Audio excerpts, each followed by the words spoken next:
So tonight, I'd like to just give you, for those of you that we just met, I'm Kevin Gever, I'm the Alpha youth lead for the Alpha Philippines. At the same time, I look after denominational or mga Protestant churches within Visayas and Mindanao. No? So that's my heart and my scope for Alpha Philippines. And that's the reason also that I met Pastor John, my best friend who is a pastor also in Cebu, introduced Pastor John Lee, I think early to 2023, but then this year lang good nag-flourish jud ba ang real. And si Pastor Janine, can we honor Pastor Janine? No?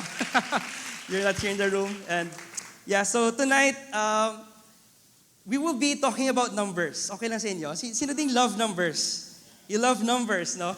Especially when numbers represent souls. Amen? So sometimes ako dili ko ganahan math. I hate math, no? Sorry may mga teachers, I hate math. But tonight we're gonna look into more numbers. But again, as we go into this, let's look at the numbers, not in the sense that we abhor numbers or we see this as just numbers, but really we see this as souls. A number represents one person, maybe by the name of Jason, or that woman by the name of Michelle. We don't know their story. We don't know their struggles in their life, but God loves them. Amen? God sees them.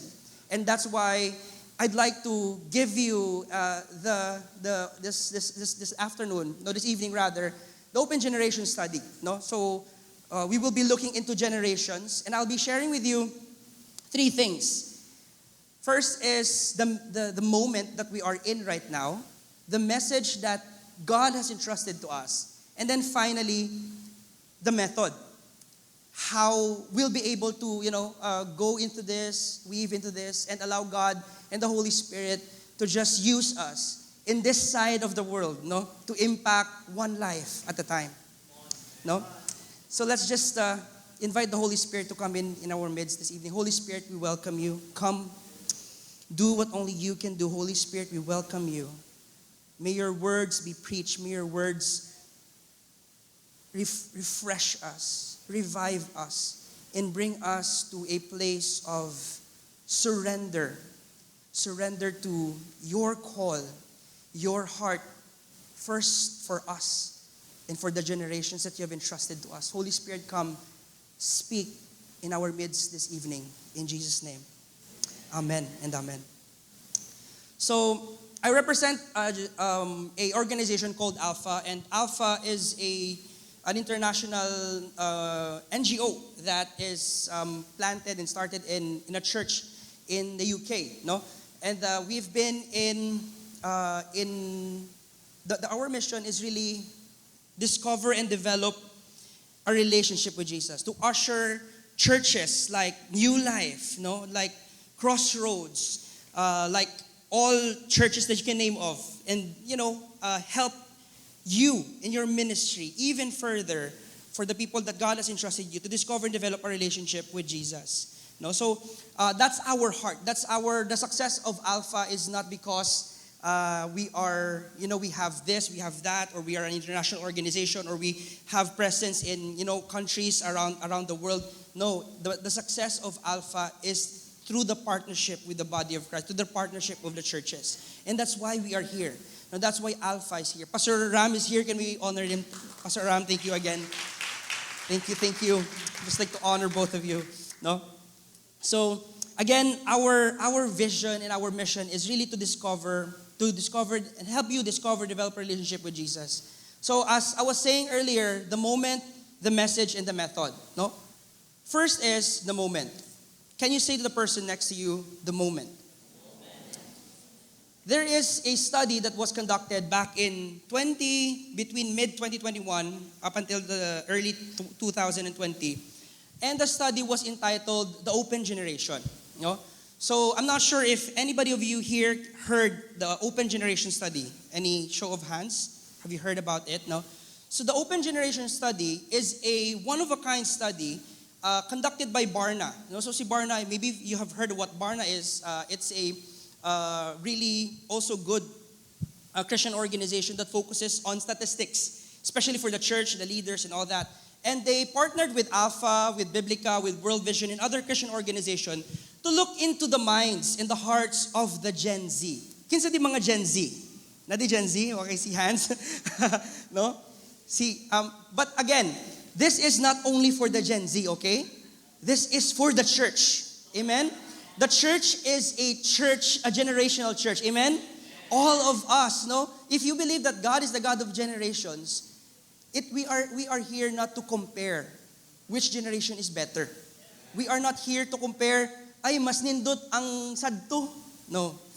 We are looking into the lens of God in Jesus. We are looking in the lens of God as He sees generation, because He is the God of generations. No?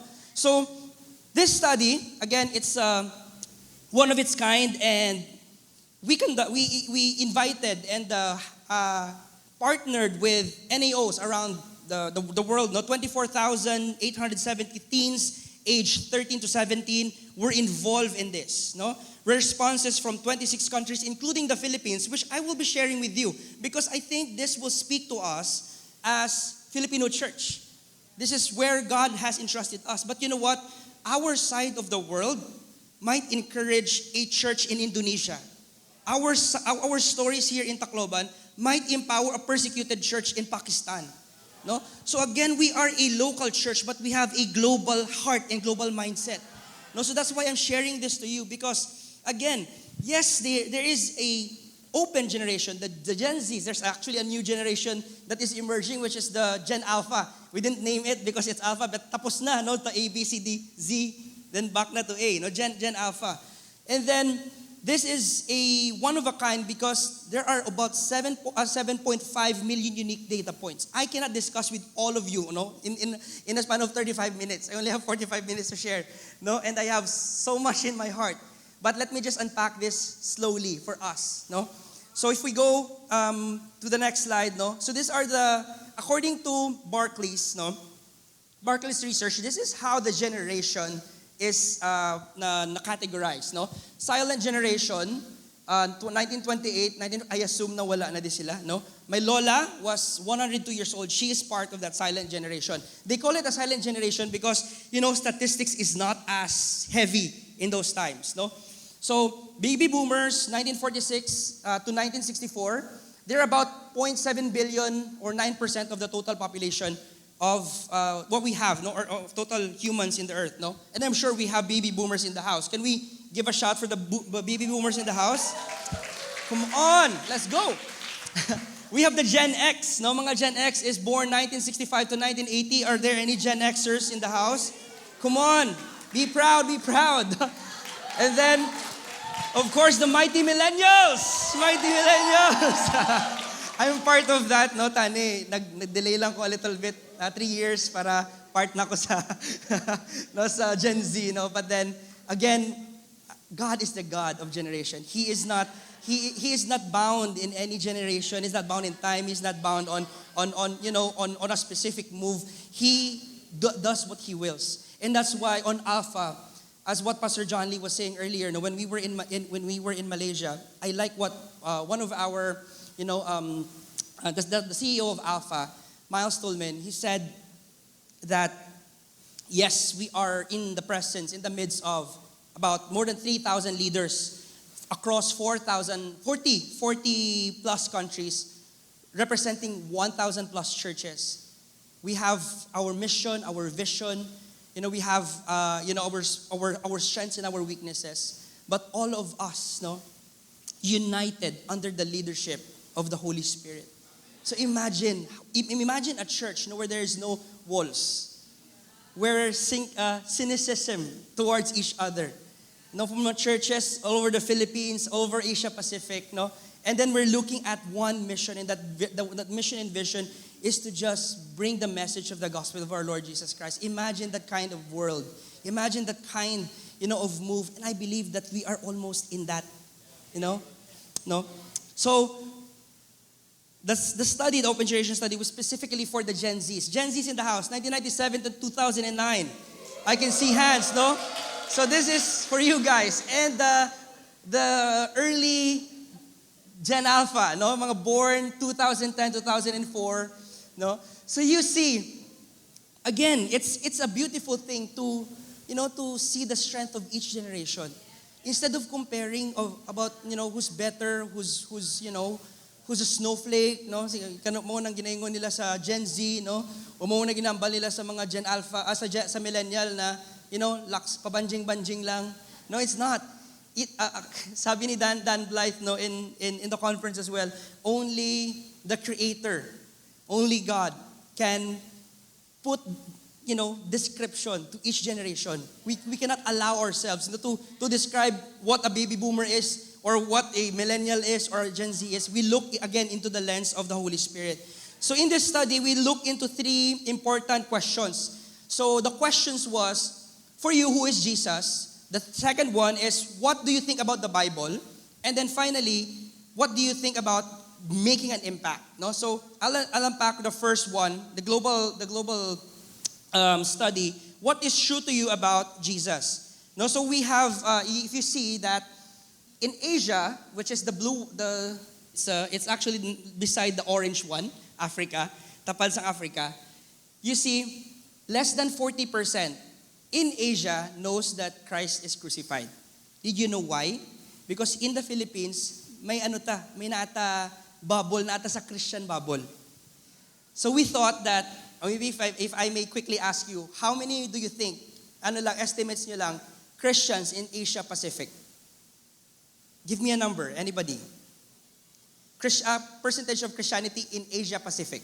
Or in Asia na lang, Asia, the whole Asia. 80, I hear 80. 20, and then 60. I heard 60. Did you know that according to Joshua Project, it's 8%? That's the number of Christianity. Again, we are in the bubble. So if we only think about Christianity in the Philippines, okay, no? If the wider body, the wider Asia Pacific, 8% lang. So you see, he was crucified, he was a miracle worker. The stats are going down and down and down. If we go to the next slide, thinking about Jesus to you, which of the following are true? He was crucified. All Christian teens, no, this is the 24,000 they were asked. 61% of them says, yes, he was crucified. Sometimes, yay, 61%. But how about the remaining? That's troubling. Diba? How about the remaining na wala sila nag-ingon niya, he was crucified.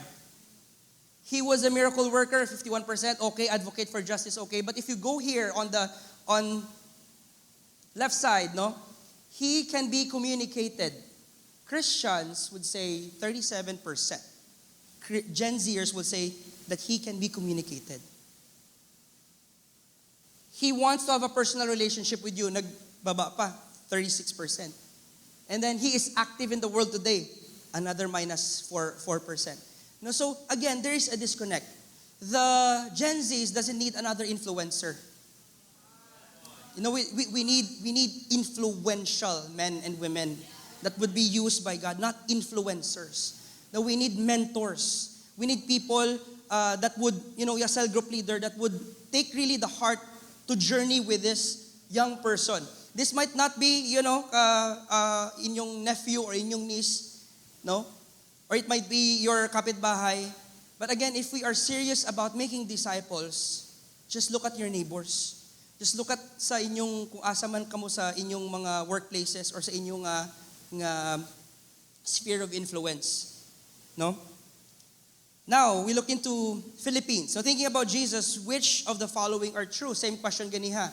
For Philippines, 64% compared sa 61% sa global, which is good, no? Good job for the Filipino church that we are, at least this, he was crucified, ang historical side or historical nga gibuhat ni Jesus, at least, no, we are up there.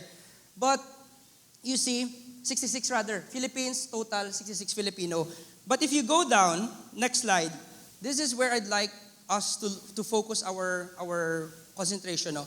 So this is commitment to Jesus. The problem in the Philippines, yes, we are in a Philippine Minata, Philippine bubble, Christian bubble here in the Philippines. Pero if you look into it, no, Philippines, 51% of them, out of the 1,000 that were asked, 51% of them says they are committed to Jesus.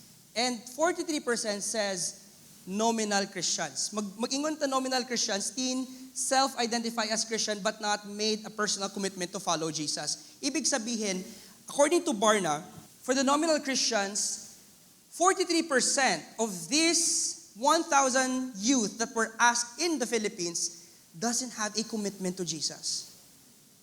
We are in a Christian country. Diba? Sometimes, yay, 51% commitment. How about this? And this 6% talks about other religion, Islam, INC. No? So, we have a mission field. And we have to maintain as well and build this 51%. No? Again, the challenge for the Philippine church, according to the study, is how do we empower the youth from just affiliating themselves to Christianity than to having a commitment with Jesus?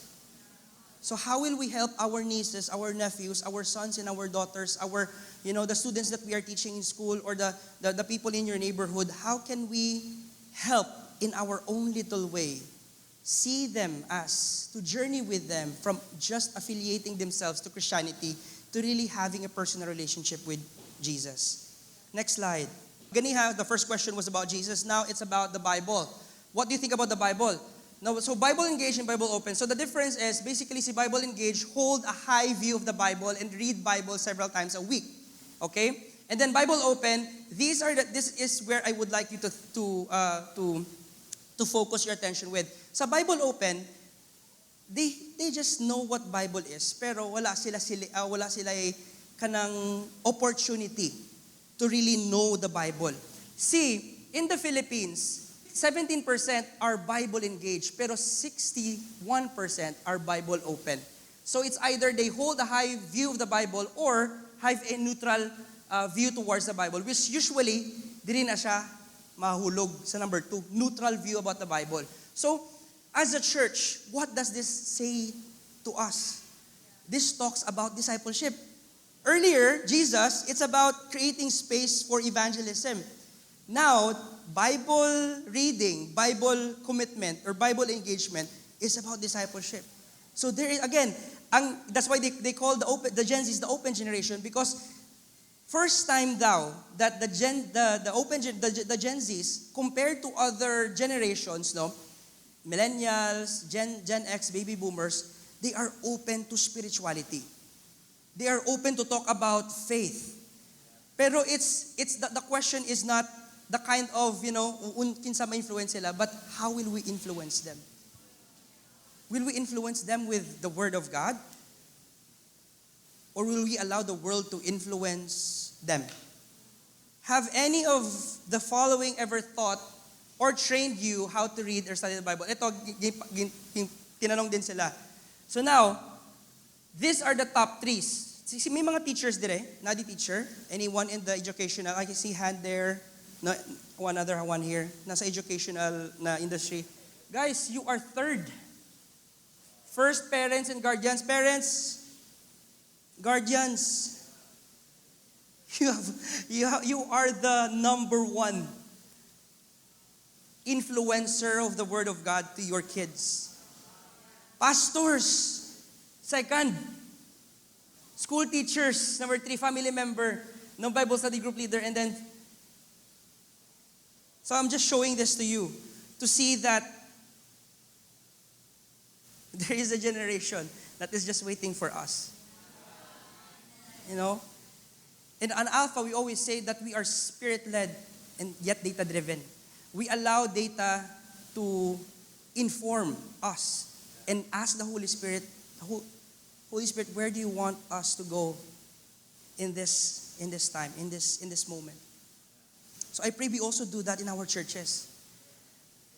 What are the samples of data? You can ask around. Pila ang population pila ka school karon ang naa sa inyo sa city niyo or here in Tacloban. And in that city, how many of those schools na naa na kamo presence? No? It doesn't need to be big. It just need, empower one student. Just empower one student. And sometimes automatic gina-think na to agad nga mag-plant na church dito. No. It will come, okay? Don't get me wrong. It will come. But empower that 14-year-old. Let's say pangalan niya si Arnold. Si Arnold, no? Empower that 14-year-old si Arnold. Arnold, you know what? You can be a blessing to your campus. Just one 14-year-old. Recently lang, di ba, may naitabo dire. It went national. No, and I think I believe that it has, it shook the church, and at the same time, an opportunity for us. Because again, we have the message. The message of Jesus. It hasn't been entrusted to the government, officials. It hasn't been given, to the DepEd. It has given to the church. You and I are the church, no? And then, lastly, on the moment, how are you motivated to do? This is the last of the question, the major question about injustice in society today. So basically, all of the teens, Christian and all teens are somewhat motivated. So i-combine na nato ang very motivated. Karon, before, in at least in my mga millennials, sometimes ay dili na sila naton pagshiran sa mga issues about government politics kay dili na sila ka mao or dili na sila mag-involve. Pero karon ang mga Gen Zs ma-involve jud. You see what happened in Sri Lanka? You see what happened in mga Gen Zs ang nag-rise up. No, all of a sudden, Philippines, makuratan lang ta. No? Pero is that impact going to be an eternal one? Or just a momentous lang? I pray we go for the things that would impact eternity. That would leave dent, sa lives ng kining mga tao. So that's the moment that we're in. That's the reality. The message is still the same. For God so loved the world that He gave His one and only Son. Whoever believes in Him will not perish but have everlasting life. The message is still the same. We didn't change the message. We are just thinking about the generation that would receive our message. The message of the gospel of our Lord Jesus Christ. According to the Open Generation Study, evangelism for them, these are the top 4 things that arise. Judgment-free listening, mutual understanding, healthy disagreement, and safe relationship.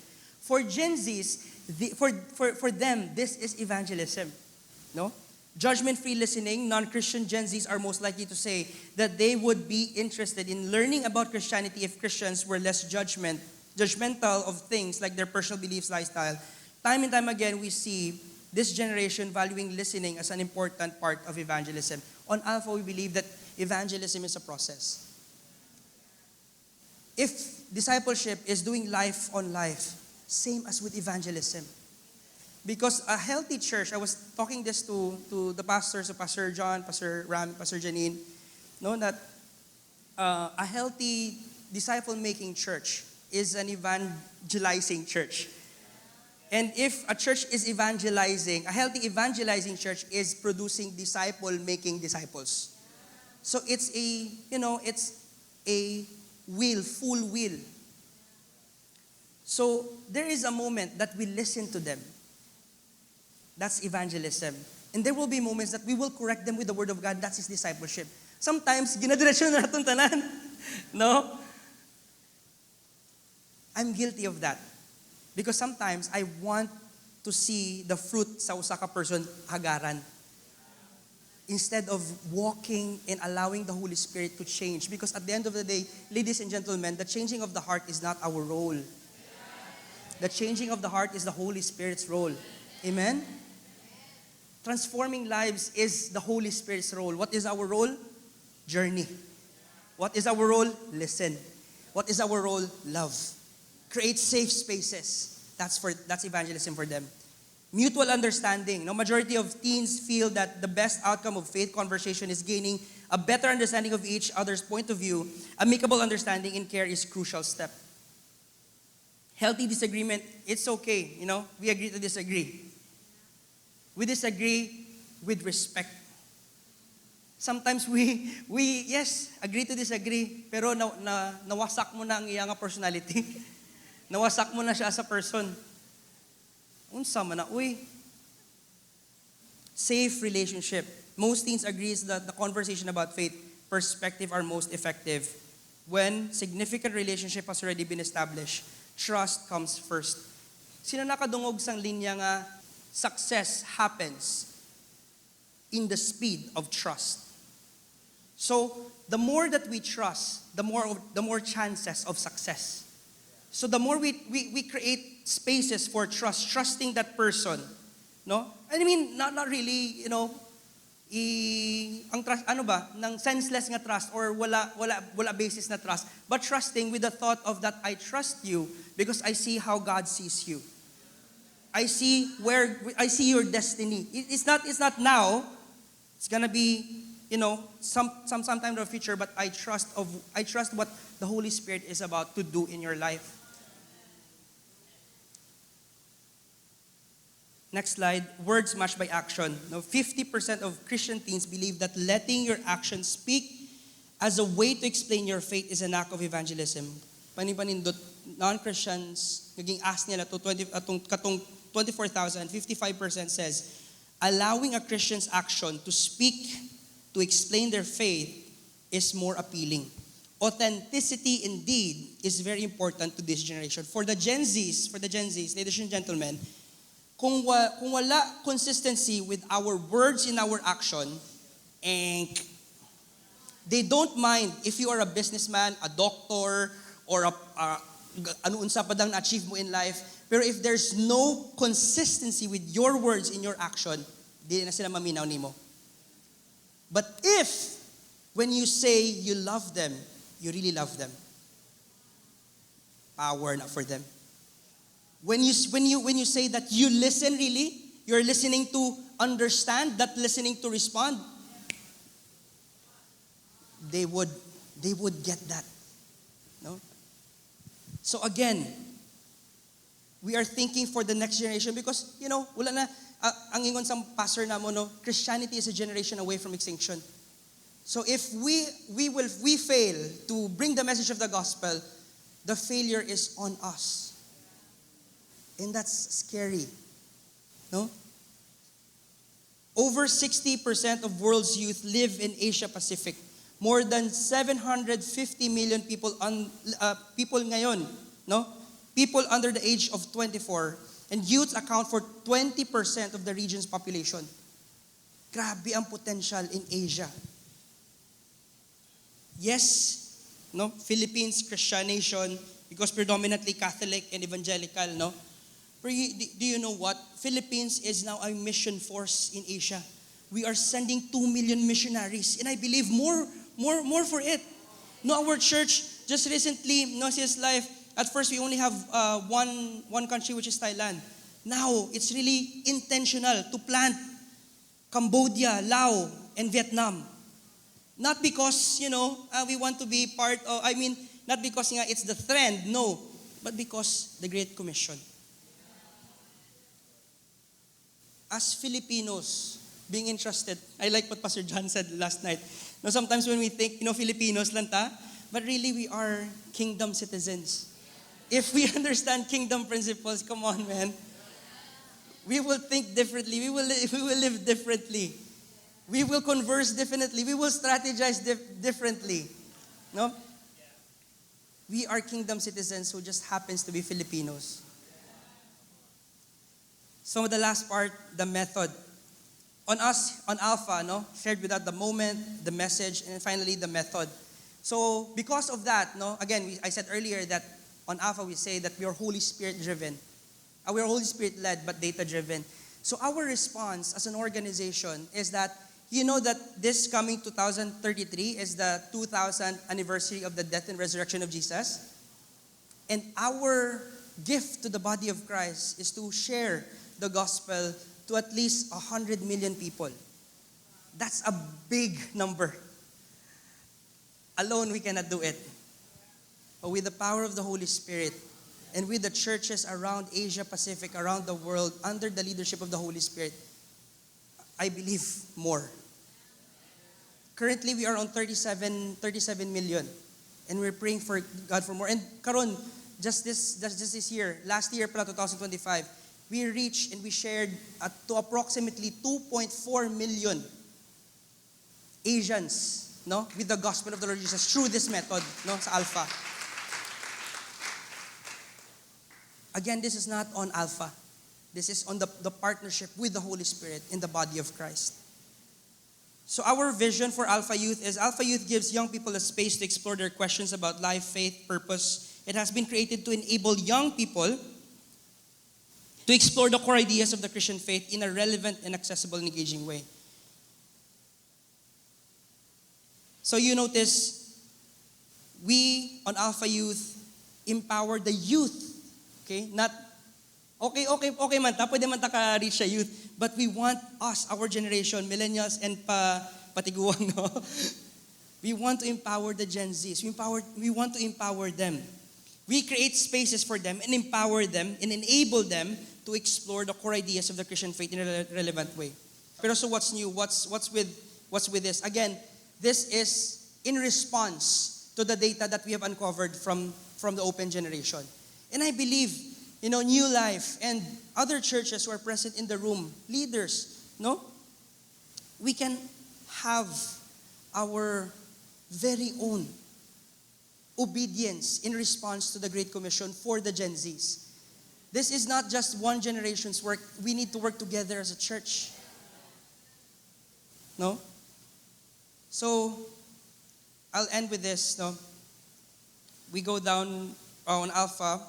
So on Alpha, again, we believe that evangelism is a process, right? So we have 10 sessions over 8 weeks to explore purpose, to explore who Jesus is, to explore what real love looks like, talking about what Jesus did on the cross, talking about who the Holy Spirit and how can they be filled with the Holy Spirit. And then the last session is how can they be part of the church? How can they be part of New Life? And to supplement and reinforce their new engagement with the gospel, with being planted in a church community like New Life and your respective churches. What do we talk about? No, next slide, please. So these are the topics. No, Alpha Youth Launch. Welcome to the conversation. We are creating spaces.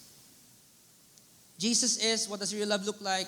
Why would I want a relationship with God? What does a relationship with God look like? So for episode 4 and 5 talks about how can I have faith, the episode 4. And then for episode 5, what does a relationship with God look like? We're teaching them to pray. We're teaching them to read the Word of God. We're teaching them how can they access the blessing of being in a relationship with God. So again, Alpha is a global. I'll show you the current numbers that we have since the launch. So again, we launched the new Alpha Youth series in November 2024. No, so this is the latest that I got. No, my colleagues in the UK were not able to get back to me for the updated one. But karon, no, last March lang, 1 million participants already around the world. You see that may mga blue? That's where Alpha Youth has been run. No, 123 countries, 16,000 churches, 39,000 courses has been run. And in the Philippines, no, karon, we have about 233 churches that are running Alpha, and half of them are running Alpha for youth. So imagine there's really a stirring in the hearts of the churches in the Philippines. Hey, we need to start thinking about the next generation. Now sometimes we just would like to maintain things, but the Holy Spirit would want us to move into a place of being restored to our missional heart as a church, no, as a community. So I pray tonight that we change our hearts, we change our mind. I'd like to close with this verse. I mean, if we go to a picture of, the story of the woman in the well, right? You know the encounter that Jesus had with the woman in the well. According to church tradition, she is Saint Photini. Photini, Photini. No, you can search that. According to Orthodox na tradition, she is Saint Photini. To just very quickly, as I end, this is where I'm gonna end our time tonight. No, but if you have your Bibles with you, open it with me in John chapter 4, and I'll be reading from fast read lang ko, okay? From verse 1 up until verse 38. Taas. I'm reading from the ESV version. Now when Jesus learned that the Pharisees had heard that Jesus was making and baptizing more disciples than John, he left Judea and departed again for Galilee. And he had to pass through Samaria. So he came to a town of Samaria called Sychar, near the field that Jacob had given to his son Joseph. Jacob's well was there. So Jesus, wearied as he was from his journey, was sitting beside the well, and it was about the 6th hour. A woman from Samaria came to draw water. Jesus said to her, "Give me a drink." For his disciples had gone away into the city to buy food. The Samaritan woman said to him, How is it that you, a Jew, ask for a drink from me, a woman from Samaria? Just to give you a context, unnecessary na for Jesus to pass by this part, because again, there is already a contention between, these peoples, kung unsang clean nga worship at that time, no? So again, unnecessary na dapat for Jesus. But why did Jesus pass there? That's the question. I will fast forward na lang, no? So the woman gave her drink, and then Jesus said to her, "Everyone who drinks of this water," verse 13, "water will be thirsty again." Pertaining about the well, no? "But whoever drinks of the water that I will give him," Jesus said, "will never be thirsty again. The water that I will give him will become in him a spring of water welling up to eternal life." Grabe si Jesus. At this time, Jesus was not even telling this to his disciples. First time niya Jesus was revealing who he is. Again, the Gospel of John is about the divinity of Jesus. Is the account of the divinity of Jesus. No? Fast forward again, verse 23. "But the hour is coming and is now here when the true worshipers will worship the Father in spirit and in truth. For the Father is seeking such people to worship Him. God is spirit, and those who worship Him must worship in spirit and in truth." Take note that Jesus, nahibawan din ni Jesus nga, di ba, may relationship siya, nga may ka-live-in siya karon after 5 husbands, no? So, what I like, the commentary of Matthew Henry's, no, sa kining nga part, no, I'll read, no. Matthew Henry reads this as a picture of a Samaritan woman comes to draw water in midday, an unusual hour, suggesting she avoided the crowd of women who had come in early morning or evening, likely due to her reputation. Because again, may 5 siya kasban, tapos may ka-live-in siya karon, no? Jesus asked her for a drink, which stuns her given the ethnic and gender barriers involved. I said that, no? He pivoted the conversation. Take note, conversation. Jesus was just creating a conversation. When was the last time that you talked to somebody, not about, anything religious or anything, churchy or anything? You just ask, "Kumusta ka?" But then again, I'm just, giving you a contrast. We're learning from Jesus here because Jesus is our sample, di ba? Amen? No? So,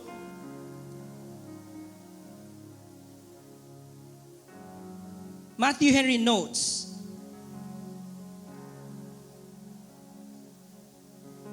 that Jesus drew out her personal life, 5 past husband and current live-in partner, not to shame her, but to bring her to a self-knowledge as the doorway to grace. She recognizes Jesus as a prophet and raises the Jerusalem versus Gerizim, which is katong ang mga clans nga kasaba, no? Or fighting. Jesus answered that true worship is a matter of spirit and in truth, not geography. We are not bound, not only bound in the 4 corners of where we are. The message of the gospel must be out there. We are just here to be empowered, to be fueled, by the Holy Spirit because, again, that's what Pastor John Lee said yesterday, upper room. And then 3,000 the next day. The Holy Spirit came, bam, bam, sunod-sunod. Would like to see that happen in our generation. Amen?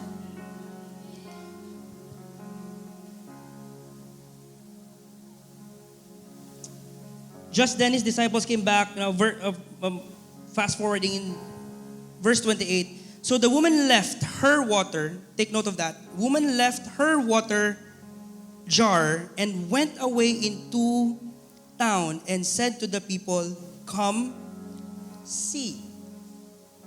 She didn't preach the gospel. She just invited them to see the person that she encountered in the well, and that is Jesus. Opening up conversation, inviting people just to come and see. Sometimes, paglisod ta ba? Daghan sa mind na to ba? No? And then I'll just end with this. Now, Jesus, after that, the disciples were worrying about Jesus, wa pa siya nakakaon and all that. So the disciples said to one another, "Has anyone brought him something to eat?" Jesus said to them, "My food is to do the will of him who sent me and to accomplish his work. Do you not say, there are yet 4 months, then comes the harvest?" Imagine, they're talking about harvest already in this part. The disciples didn't understand. They thought that it's just an agricultural thing, but Jesus says harvest of soul. "Look, I tell you, lift up your eyes and see that the fields are white for harvest." Would you like to partner with Jesus for the harvest? Amen. Can I invite everyone to please stand?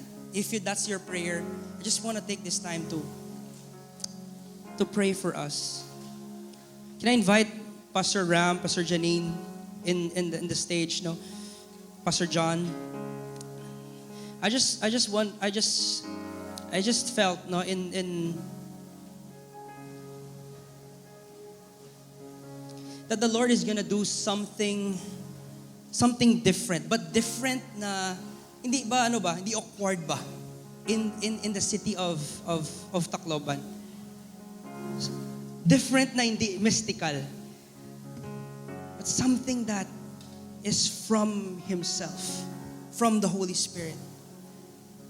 So tonight, if you want to partner with Jesus, with the Holy Spirit in preaching the gospel of Him who has called us for the Great Commission, I can see every one of us here standing. Thank you, Lord. This is not about us. This is about Him. This is about our commitment to Him. So tonight, I'll just lead us in a short word of prayer, and I'd like pastors to just release a word of, release them to their calling and release them to the call that God has for His New Life Tacloban, for the churches who are here in this room. Before Pastor Ram, Pastor John, Pastor Janine would come, I just want to pray for us. Holy Spirit, we thank you for this holy moment tonight.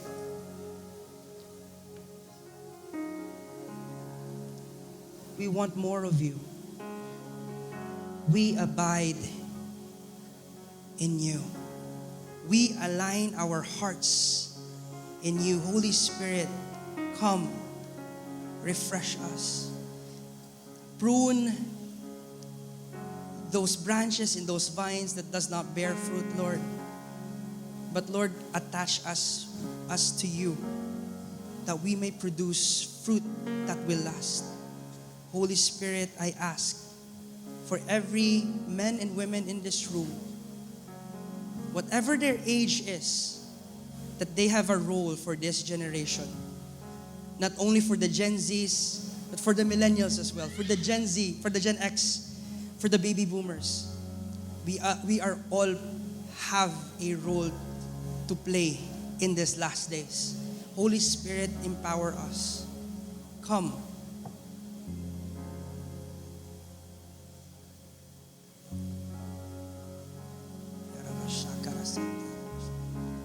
Let's just take this time. If you speak in tongues, let this be a time of edification Let's be a time of edification. Edify, build up yourself,